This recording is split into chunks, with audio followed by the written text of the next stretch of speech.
Hello et bienvenue à toi dans cette nouvelle vidéo dans laquelle je vais t'expliquer de A à Z la méthode qu'on utilise et qu'on applique dans l'agence pour optimiser les shops de nos clients. Cette méthode, c'est notre méthode scientifique pour booster la rentabilité d'une boutique sur Shopify, d'une boutique e-commerce, grâce aux traces laissées par le marché, par le trafic, à savoir la data. La plupart des e-commerçants cherchent à optimiser leur taux de conversion et en réalité, ils ont raison. Sincèrement, pas besoin d'être un génie des mathématiques et de la statistique pour comprendre que c'est la clé pour avoir plus de rentabilité et du moins pour optimiser et tirer plus de chaque euro investi en publicité. Et chez Deployer, on a bien compris ce besoin. Pour ce faire, on a une approche bien particulière pour optimiser la rentabilité des boutiques de nos clients.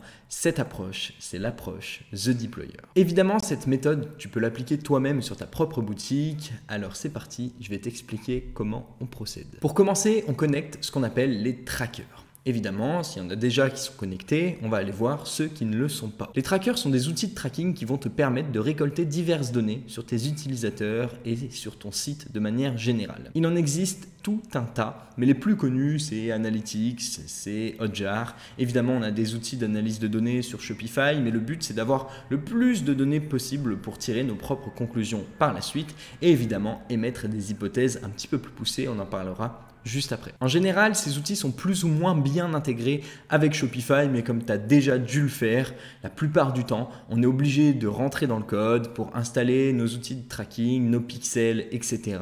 pour que le tracking soit bel et bien effectué et que nos données remontent. Et ça, c'est la base, c'est le plus important. Sans données, tu ne peux pas driver ton business autour de la donnée et nous, dans l'agence, on est data-driven de A à Z. Il n'y a aucune conclusion, décision, hypothèse qui va partir de simplement ce qu'on a en tête ou alors d'une envie, de quelque chose qui nous passe simplement par la tête. Tout est vérifié, vérifiable et prouvé par rapport à la donnée qu'on a récoltée, qu'on a analysée, évidemment l'historique qu'on a chez nos clients. Une fois qu'on a ces données, évidemment, on émet des hypothèses. Et les hypothèses, c'est simplement des idées d'ajout, de modification, de correction, de bugs, d'affichage qu'on va aller trouver par nous-mêmes, via un audit par exemple, ou qu'on va émettre par rapport à la donnée qu'on a récoltée.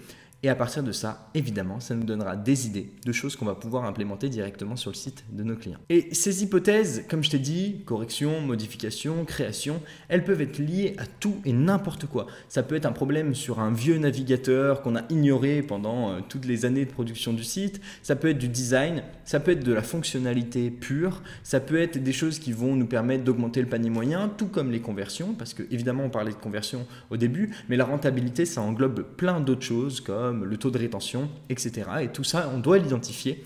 Pour ça, évidemment, il nous faut de la donnée. Et évidemment, après, il faut qu'on soit en mesure d'intégrer et de mettre en place n'importe quoi. Par exemple, un cas pratique qu'on a eu chez un client, c'est qu'on remarque qu'à une certaine étape du funnel, les femmes s'en vont et quittent le site. Notre hypothèse, c'est simplement que les images, le contenu des premières étapes du funnel ne parlaient pas assez aux femmes. Et du coup, il va falloir réagir en fonction de ça et du moins tester ça pour avoir des images et un contenu qui s'adresse plus aux deux personnes ou alors, si c'est sur une fiche produit ou alors vers un produit qui s'adresse essentiellement aux femmes, évidemment qu'il va falloir adapter le discours. Donc parfois, c'est pas que du développement, on va pouvoir toucher au copywriting, on va pouvoir toucher à tout et n'importe quoi, voire même au prix des produits qu'on va tester au fur et à mesure. L'optimisation, c'est un process complet qui intervient sur le site, mais qui dit site ne dit pas forcément développement, même si ça prend une partie évidemment des changements et modifications qu'on apportera sur le site. Un deuxième exemple pourrait être que le site est lent et qu'on perd 30% des clics entrants car les utilisateurs quittent le site avant qu'il ne soit chargé. Ça arrive souvent, surtout sur des bases qui ne sont pas saines et l'hypothèse serait qu'il faut améliorer la rapidité du site. Encore une fois, ça passe par plein de critères et on identifiera à court terme les éléments ou les tâches qui apporteront le plus de résultats pour augmenter la rapidité du site. Évidemment, toi comme moi, on va se servir de nos propres expériences personnelles, des expériences des médias buyers ou des personnes qui interviennent dans le process de gestion généralement de la boutique e-commerce pour compléter ces hypothèses via notre vécu, nos expériences et pour avoir une meilleure lecture de la donnée de manière générale. Du moins nous, c'est ce qu'on implémente dans l'agence, c'est ce qu'on fait. On n'a pas la science infuse, mais on a quand même une bonne expérience en termes d'optimisation, de création sur Shopify de manière générale, de savoir ce qui est possible ou non, le temps que ça pourrait prendre. Et en plus de ça, évidemment, on tire de meilleures conclusions en interagissant directement avec les personnes qui connaissent la cible finale, le prospect, leurs problématiques pour adapter au maximum l'expérience d'expérience autour d'eux. Grâce à cette donnée, au fur et à mesure, on se retrouve généralement avec beaucoup d'hypothèses et le but c'est d'en ajouter toujours en continu pour avoir des choses sur lesquelles itérer et améliorer. Un site web, ça ne se crée pas qu'une fois. On ne crée pas l'expérience ultime et parfaite du premier coup, ça n'arrive jamais et c'est quelque chose qu'on va améliorer en continu. C'est pour cette raison et pour cette même raison que tu vas couper des assets, remettre des créatives sur tes publicités Facebook à chaque fois en continu pour toujours, déjà d'une, avoir du contenu frais, éviter la répétition, ça c'est vraiment le cas sur les régies publicitaires. Et chez nous, c'est parce que aussi les habitudes de consommation, les utilisateurs évoluent. Et on doit évoluer avec ces utilisateurs, c'est ultra important. Comme je te disais, on ajoute beaucoup d'hypothèses, voire même on en ajoute toujours en continu, mais on ne peut pas toutes les tester du premier coup, on doit évidemment les prioriser. C'est là que c'est important d'interagir toi-même, de réfléchir, de parler avec les personnes qui interagissent dans ta propre boîte, nous, dans notre cas, de parler avec nos clients, de parler avec les personnes qui gèrent la pub chez nos clients, l'emailing, etc. pour prioriser ces tâches et savoir quelles sont les tâches qui, à court terme, dans un premier temps, apporteront le plus de résultats. Et évidemment, en plus d'interagir avec ces personnes-là, il y a plusieurs facteurs à regarder et analyser.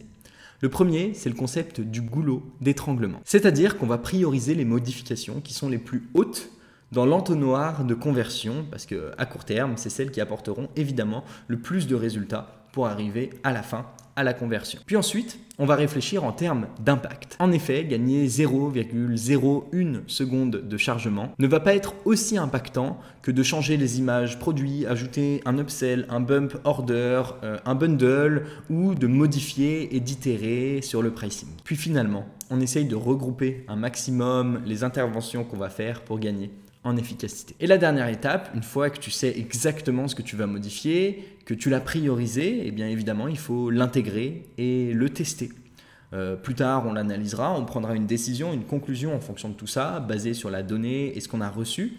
Et pour ça, il va falloir évidemment l'A/B tester dans la plupart des cas pour comparer avec la version actuelle s'il y a une grosse différence, une différence qui est fondamentale et pour pouvoir le traquer. C'est ultra important quand tu vas faire tes modifications de mesurer l'efficacité de ces modifications pour toujours être dans une démarche d'amélioration et de savoir ce qui marche ou pas pour d'une, ta propre connaissance personnelle, pour deux, évidemment, identifier les actions qui dans ta boîte apportent le plus de résultats. Chez Deployer, et si tu suis ce contenu et cette chaîne YouTube depuis quelques mois, si ce n'est même quelques années maintenant, tu sais qu'on est avant tout des développeurs et qu'on est capable d'intégrer n'importe quoi sur Shopify. Ce qu'on fait sur l'agence, et si tu es dans une démarche dans laquelle tu as du trafic, tu as des utilisateurs, tu as un investissement stable en publicité et tu souhaites optimiser ta rentabilité, ça passe encore une fois par la conversion, le panier moyen, la rétention, etc. On propose un appel diagnostic gratuit dans lequel on va analyser et décortiquer ton tunnel de vente pour voir quelles améliorations on pourrait mettre en place par la suite. J'espère en tout cas que cette vidéo t'a plu, t'a permis de mieux comprendre le process qu'on applique chez nous en interne et le process que tu pourrais appliquer toi-même à terme sur l'optimisation de ta propre boutique Shopify. J'espère que ça t'a plu. Cette vidéo faisait partie d'une micro-série sur l'A/B test et tu peux retrouver les autres vidéos de cette micro-série juste au-dessus. C'était Thomas, on se retrouve dans une prochaine vidéo et à bientôt.